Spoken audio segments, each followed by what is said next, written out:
Je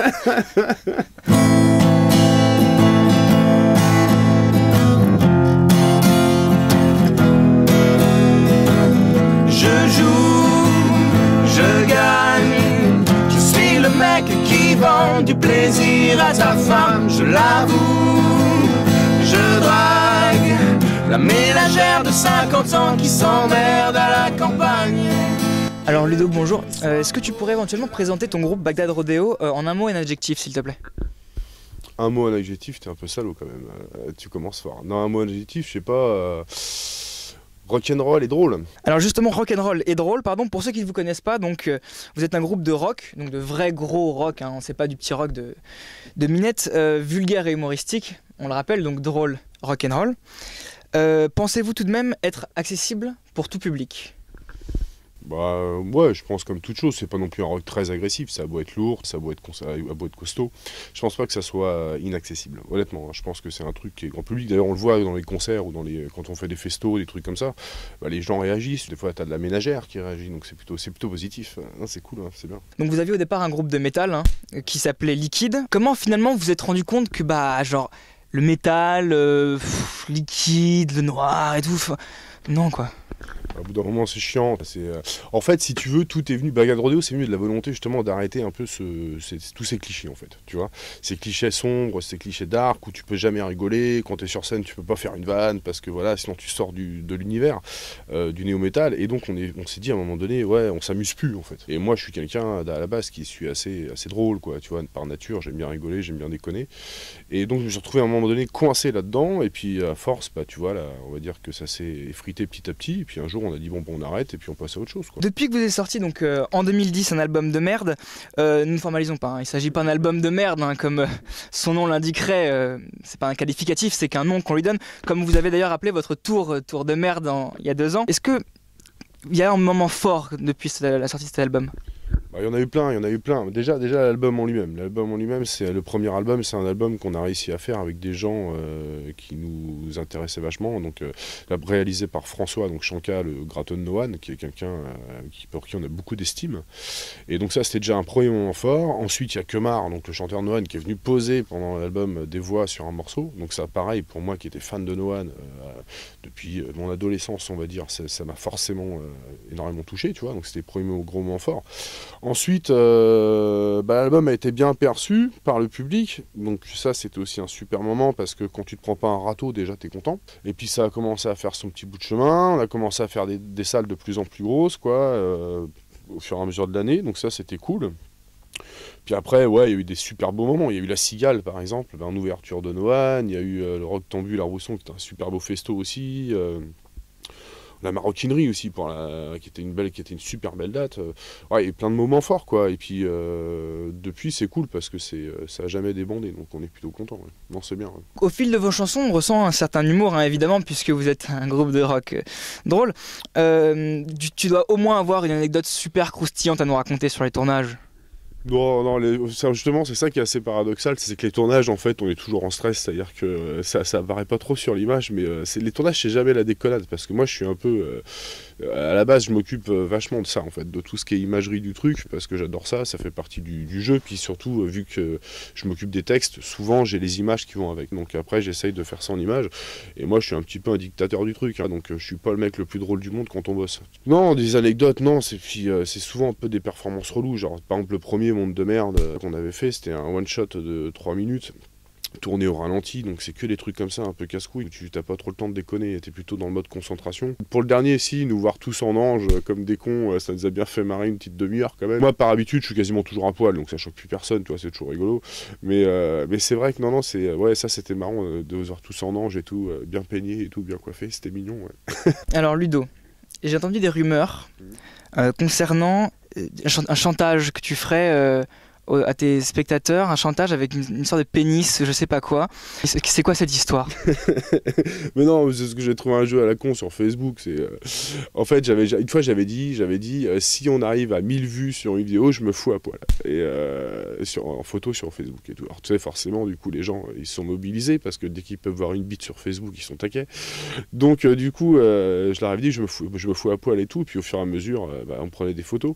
Puis ça s'est avéré que jamais ils ont vu ma bite, hein, parce que je suis quand même même très malin. Mais ils se retrouvaient avec mon chat devant ma bite, avec mon guitariste devant ma bite, enfin avec plein de choses devant ma bite. Mais voilà, mais c'est un jeu, ouais, c'est un jeu, ça c'est rigolo, ouais, ça me fait marrer par contre. Bah les gens sont cons, ils ont besoin de ça, si tu veux, à un moment donné, t'as toujours l'impression qu'ils sont demandeurs. Et c'est ça qui m'étonne, tu sais, d'ailleurs, j'ai un truc que j'ai remarqué, des fois je publie sur Bagdad Rodeo des trucs genre, tu sais, les Martine, tu connais les parodies de Martine, t'as vu ça sur Facebook, là, Martine, je sais pas, reconte les voix de l'UMP ou des conneries comme ça, j'avais vu le dernier, là, où Martine dessine des beats, voilà. Martine dessine des beats, si tu veux, c'est un truc, quand je l'ai posté, ça a fait genre 280 likes sur Facebook, le truc aberrant. Par contre, dès que je poste une news sérieuse, il n'y a personne.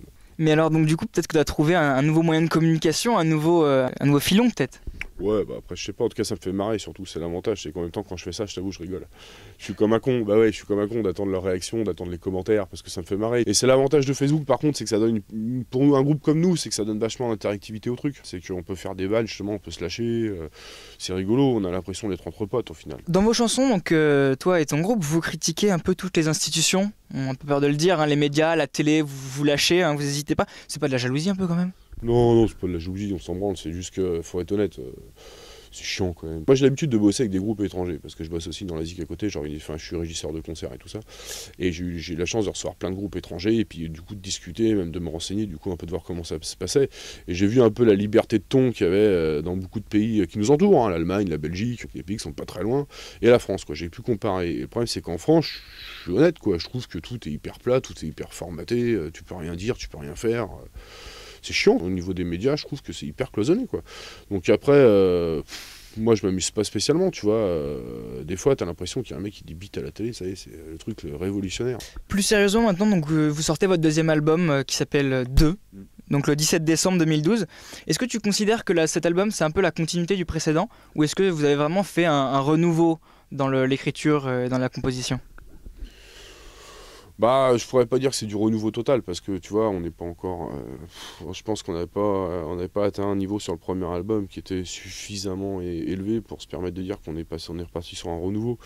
Mais par contre, ouais, il y a des nouveaux trucs, quoi. Il y a des nouvelles sonorités. On s'est quand même attaché à essayer de travailler sur des nouvelles rythmiques, sur des nouvelles façons de chanter, moi surtout, des nouveaux trucs, des nouveaux phrasés. On se prend la gueule un peu niveau technique quand même, pour nous, mais c'est pour notre défi perso en fait, comme tout musicien, tu sais, on essaie de passer des paliers.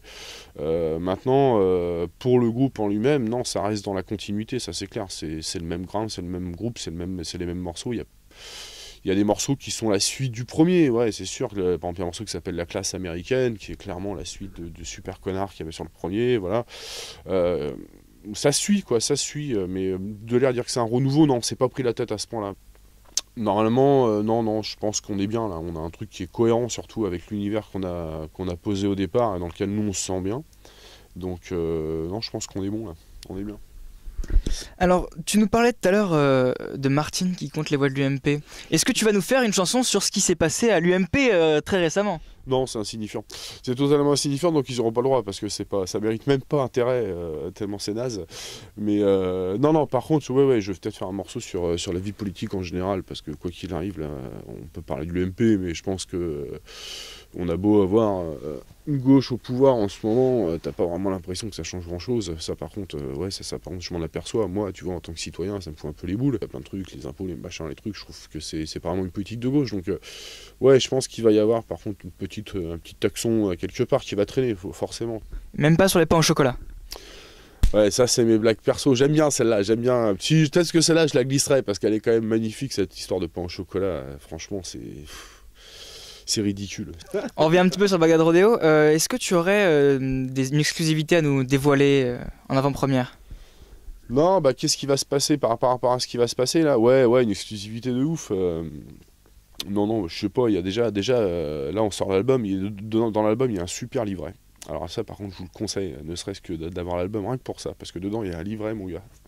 Une merveille. Je me suis fait chier la bite. Hein. Alors là, attention, c'est drôle. Hein. Ça, c'est du haut niveau. Je pense que si j'ai pas avec un procès avec ça, c'est magique. Et non, voilà, il y a ça. Qu'est-ce qui va se passer? Il y a des clips qui vont tomber. Ça, c'est sûr qu'on va se prendre la tête un peu sur les nouveaux clips, mais une demi-journée de travail, hein, comme d'habitude, pas plus. Et un petit budget, parce qu'on aime bien aussi les petits budgets pour les clips. Mais je pense qu'on va clipper des choses dont dit moi papa, des trucs comme ça. On travaille, en tout cas, on se prend la tête pour essayer de créer de la surprise, justement. Merci Ludovic. Merci à toi, Léo.